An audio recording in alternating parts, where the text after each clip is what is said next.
Hi guys, welcome to Tail Talk. This is a short series on the creative process, and in fact it is a series of short where I make informal comments and deal with some practical things related to the creative process.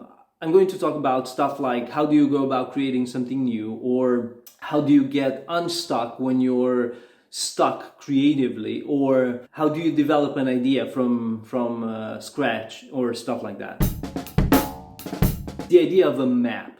How do you, or why is the idea of a map useful for the creator and the creative process? Now, number one, there's 5 points to this. The idea of a map is useful for the creative process and somebody creating something because you're dealing with unknown territory.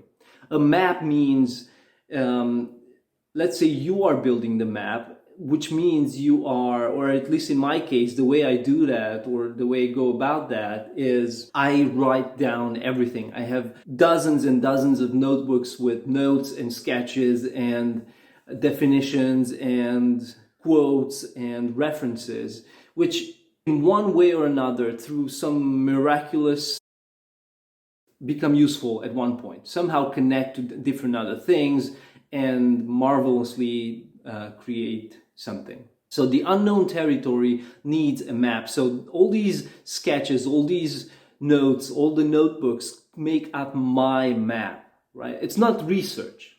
It's just putting down, sketching out different points of reference in this unknown territory, and then which will come together as a whole, probably at one point. Number two, you need a map because when you're creating, you're navigating through different kinds of landscapes, right? You need to know how to relate to different things in the creative process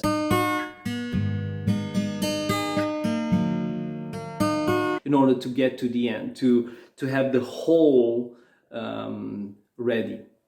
Number three, since you're using a map, it means that somebody was there and built that map. Now, at the beginning I said that I build the map, but you may as well use something that somebody else created, right? Some kind of system, some kind of way of going about the creative process that some poet or some philosopher, some